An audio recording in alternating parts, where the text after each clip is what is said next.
Hi everyone. Today's your notes are about normal distribution and the empirical rule. So your essential question for this set of notes, what do the probability percentages add up to for the area under the curve? So this is just some of our review. This is how data is distributed. This is basically the way data values are clustered. So the first one we have is positively skewed or skewed to the right. Then we have our negatively skewed or skewed left, and then we have our normal distribution. So from there, our normal distribution is our bell-shaped curve that we actually have. So then when we go through and determine each of those, let's actually write our bell-shaped curve. And we see that our bell-shaped curve is actually defined by the mean. Remember that this symbol means the mean as well as the x bar.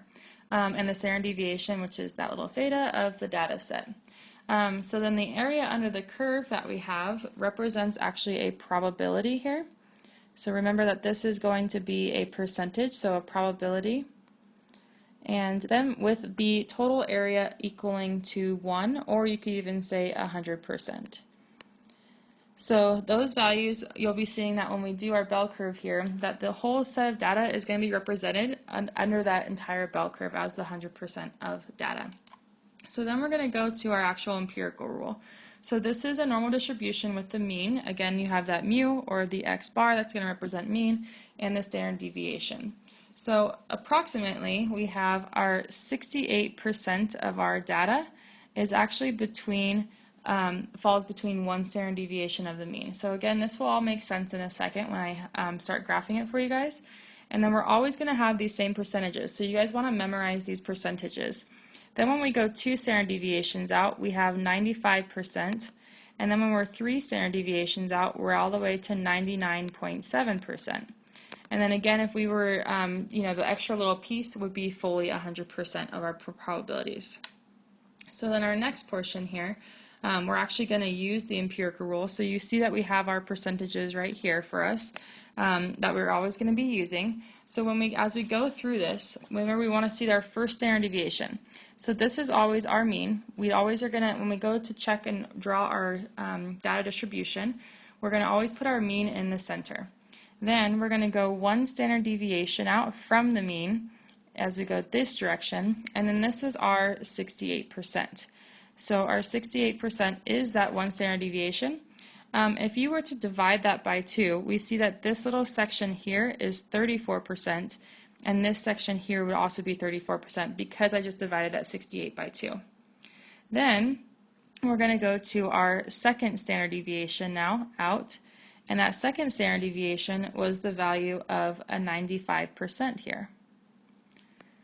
So that's where our 95% came from. In order to figure out what these sections mean here, we actually need to subtract 68 from 95, and then we need to divide that value by 2.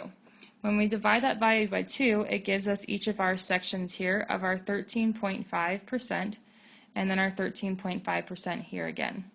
So you guys have to know how to recreate these percentages, and by using the empirical rule, we just so I take my first one, divide it by 2, I get my 34%. Take my second one, subtract it from my previous one here, and then divide by 2 and get my 13.5%. Now I'm going to take my third one, subtract the 95%, and divide by 2, getting me my third standard deviation. So my third standard deviation we said was the 99.7%, all the way out to 3 standard deviations there. That's what that means.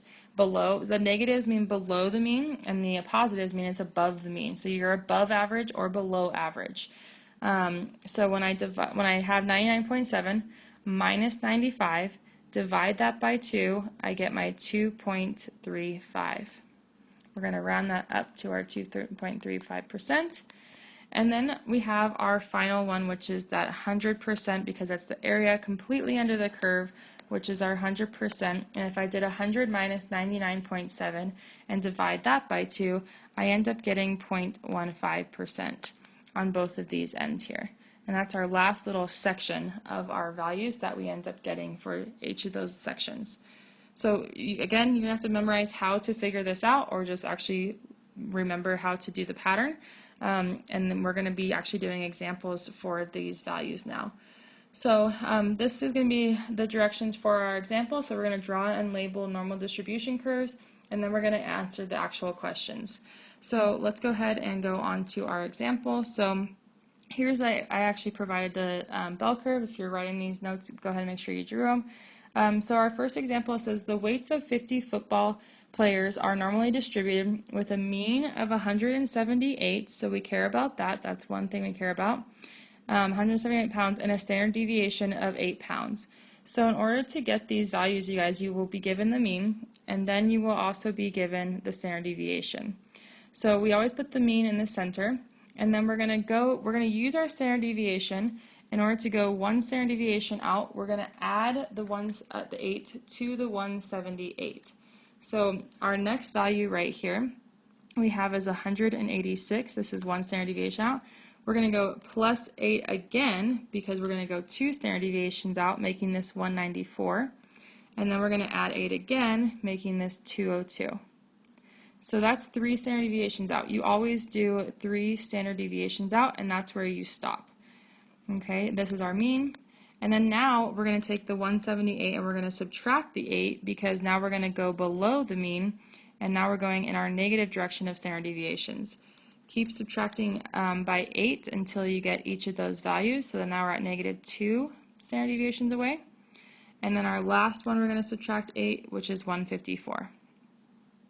And that's our negative 3 standard deviations away from the mean. So again, you only go 3 standard deviations. You use the mean, you add in the standard deviation in this direction, and you subtract the standard deviation in those directions.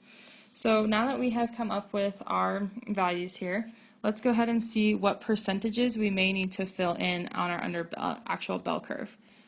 So what percent of players weigh between 178 pounds and 194 pounds? So I'm going to go ahead and highlight and actually shade the area of what we're actually talking about here. So 178 is my mean, and we're going to that 194. So these are the areas, and I'm trying to figure out those percentages again. So in order to figure out just these percentages here, using my empirical rule, I know that from here to here it's 68%. When I divided it by 2, I got 34% here.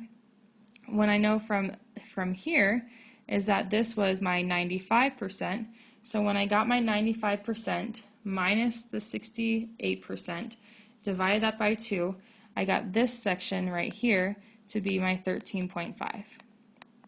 And again, remember, this would be the same for this side and that side, but I only care about the red section here. So what I'm going to do is I'm going to take that 34% and I'm going to add it to the 13.5% because we're trying to figure out how many values are between that, and I end up getting my 47.5%. And see how it says percent here? That's how I know I'm going to get a percent as an answer. So those 47.5% of the players lie between 178 and 194 pounds. Now, what is the probability that a player weighs at most my 170 pounds? Let me go ahead and delete this real fast so you guys can see the value, my new values here. So now we're discussing the probability that a player weighs at most. So they have to only be at most 170 pounds. So that means that we're going to be using these sections here. So they cannot be more than 170 pounds here. So what we're going to do, we need to figure out those percentages. I like just going through and having all of these percentages in the first place because then I can go through and answer my questions. So again, if you guys have each of these values already labeled here, then this will be a lot easier for you to go through and actually just add up whatever the questions are actually asking. So we have our 2.35, sorry it's a little sloppy, and then our 0.15. So again, I'm just going to add up those blue values that I went and shaded. So I have my 0.15. Again, all I did to get those percentages, you guys, I just subtracted the value, previous value from it, and then divided by 2. And then again, if you guys are confused at that, please rewind the video and rewatch how I got those. And then I get plus 2.35 plus 13.5. So that's all my shaded blue area. And when I add all those, I actually get 16%. Again, it was asking for a probability. Probability and percentages actually are the same, are all percentages. So again, here we see that we have a probability, so we're going to be looking for a percentage. So what is the probability that a player weighs less than 162 pounds or greater than 194 pounds? So less than 162, my 162 is here, so I'm going to be using this 0.5 and the 2.3, so let's go ahead and add that, 0.15 plus 2.35, or it also is going to be greater than 195 pounds. So when we do 195 pounds here, 94 pounds, sorry, now we're doing these values here. So now we're still adding that other value because that's the same one, so we're doing the ORs. So then when I go ahead and actually add each of those values, I see that I get 2.5 plus 2.5, which we get 5%. So that's the probability that one of the players is going to weigh less than 162 pounds or greater than 195 pounds. There's only a 5% chance of that happening. Now, this one is a little bit different. This one says how many players weigh between 170 pounds and 186 pounds. So we're going to have to use our percentages first to then get us a whole number. So if we're asking for how many, we're going to actually get an amount of players. So we're going to go to our 170 pounds here to 186. Oh, well, I see that that's actually my first standard deviation here, which by using the empirical rule is 68%. So I know that I will be using this 68% of, I need to take 68% of the number of football players. Well, I'm going to go back up to my problem. There's 50 football players. So 68% of 50, what you're going to do is you're going to turn this into a decimal by moving your percent sign 2 places to the left, making it a 0.68, and you're going to multiply that by 50. So when we enter that in our calculators, we have 0.68 times 50, that equals 34. So see how we actually get a whole number here? This is 34 players that are actually going to have a weight between 170 pounds and 186 pounds. So that's our final answer for this value here. Again, pay attention to if it's asking you how many, you're going to get a whole number. And if you have a percentage or a probability, you're going to be getting percentages. So again, just to recap, just make sure you guys are paying attention to those percentages. The empirical first standard deviation is 68%, second standard deviation is 95%, and then the third standard deviation is 99.7%, and under the entire bell curve you have 100% of your probability or your percentages.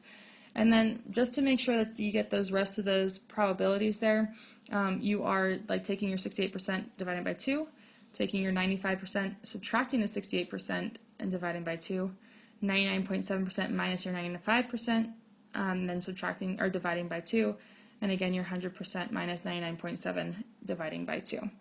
Go ahead and again rewatch this if you guys are confused. Make sure you are paying attention to what the wording is in those examples, and you can go ahead and start your worksheet. Thanks.